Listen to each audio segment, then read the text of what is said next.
You are watching Udaipur Today, a unit of Today News Rajasthan. नमस्कार, मैं हूं पूजा दवे और आप देख रहे हैं टुडे न्यूज राजस्थान। यदि आपने अब तक हमारा चैनल सब्सक्राइब नहीं किया है तो आज ही सब्सक्राइब कर लीजिए और बेल आइकन दबाना नहीं भूले। आइए अब रुक करते हैं आज की हेडलाइंस की ओर। इंस्टाग्राम पर दोस्ती कर दिन दहाड़े उतारा मौत के घाट। सीसीटीवी में कैद हुई वारदात। 54 साल से दो परिवार वालों की रंजिश में अब तक हुई 4 हत्याएं। वन विभाग की टीम को मिले पैंथर के फुटप्रिंट। आदमखोर अभी भी है वन विभाग की पकड़ से दूर। सर्च ऑपरेशन में अब सीसीटीवी कैमरे का भी लिया जा रहा है इस्तेमाल। प्रेमी के साथ मिलकर पत्नी ने पति को उतारा मौत के घाट। हत्या को हार्ट अटैक बताकर दफन किया शव। कोर्ट के आदेश के बाद पुलिस जुटी जांच में। तो ये थी हेडलाइंस और अब खबरें डिटेल से। 54 साल पहले शुरू हुए जमीन विवाद में जोधपुर शहर में चौथा मर्डर हुआ। दावा है कि खेत के रास्ते से शुरू हुए इस विवाद में अब तक 4 मर्डर हो चुके हैं। मंगलवार को युवक की गोली मारकर हुई हत्या भी इसी विवाद का हिस्सा बताई जा रही है।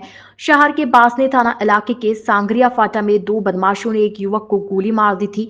सुभाष के मर्डर की प्लानिंग 1.5 महीने से चल रही थी। बदमाशों ने सुभाष से इंस्टाग्राम पर दोस्ती की और फिर पैसों के लेन देन की बात करने बुलाया, जहां उसे गोली मार दी। मृतक के चाचा सेनाराम ने जितेंद्र लेगा, पप्पा राम व नेमाराम के खिलाफ हत्या का मामला दर्ज करवाया। चाचा के अनुसार जोधपुर में एक जमीन के विवाद को लेकर हत्या हुई। 2 परिवार में विवाद के कारण सुभाष के परिवार को गांव छोड़ना पड़ा। रंजिश इतनी बढ़ चुकी थी कि दोनों परिवार के 4 लोगों की मौत हो चुकी है। इधर सामने आया कि इंस्टाग्राम पर जिन बदमाशों से दोस्ती हुई थी उसमें से एक अनिल लेगा, जिसकी जनवरी 2024 को हत्या हुई थी, उसका करीबी है। उदयपुर की गोगुंदा तहसील में पैंथर अब तक वन विभाग के जाल में नहीं फंसा है। हालांकि टीम को एक लीड मिली है। टीम को पैंथर के फुटप्रिंट मिले हैं। जंगल में अब सीसीटीवी भी लगाया जा रहा है। वहीं गोगुंदा से करीब 45 किलोमीटर दूर सायरा में भी पैंथर का मूवमेंट हो रहा है। पैंथर ने मंगलवार रात सायरा थाना क्षेत्र के पदरौड़ा गांव में एक मकान में बंधे 2 बछड़ों का शिकार किया। आज सुबह जानकारी मिलने पर बड़ी संख्या में ग्रामीण जुट गए और वन विभाग को सूचना दी। ग्रामीणों ने बताया कि पिछले 10 दिन से पदराड़ा गांव के आसपास पैंथर का मूवमेंट बढ़ा है। इससे पहले पैंथर एक गाय का शिकार कर चुका है। वहीं गोगुंदा में पैंथर की तलाश के लिए वन विभाग की टीम बड़गांव पंचायत समिति के राठौड़ों का गुड़ा और पड़ोसी गांव गोगुंदा के केलवों का खेड़ा में तैनात है। जयपुर से आई इमरजेंसी रिस्पांस टीम के दल आज भी जंगल को खंगाल रहे हैं। टीम को मंगलवार रात जंगल में पैंथर के फुटप्रिंट मिले हैं। फुटप्रिंट के आधार पर पता चला है कि पैंथर आगे की तरफ बढ़ता गया है। वन अधिकारियों का मानना है कि फुटप्रिंट से पैंथर के यहीं पर होने का अंदेशा है। वन विभाग की टीम ने ग्रामीणों से भी फीडबैक लिया है। 40 साल के युवक की मौत के मामले में नया मोड़ आया है। मृतक के भाई ने कोर्ट के जरिए अपनी भाभी और उसके प्रेमी के खिलाफ उसके भाई की हत्या करने का आरोप लगाते हुए मामला दर्ज कराया। पुलिस मामले की जांच में जुटी है। मामला पाली जिले के देसूरी थाने का है। देसूरी थाने के एसएचओ हरि सिंह ने बताया कि ब्यावर जिले के देवली कल्ला निवासी फारूक ने कोर्ट के जरिए रिपोर्ट दी, जिसमें बताया कि उसका 42 साल का भाई रफीक खान पिछले 17-18 सालों से नारलाई में रह रहा था और मवेशी खरीदने और बेचने का काम करता था। उसने अपनी गाड़ी चलाने के लिए इमरान नाम के युवक को ड्राइवर रखा, जो बाद में उनके साथ ही रहने लगा। रिपोर्ट में बताया कि कामकाज के सिलसिले में रफीक का बाहर आना जाना लगा रहता था। इस दौरान पीछे इमरान और रफीक की पत्नी रमजाना में नजदीकियां बढ़ने लगी।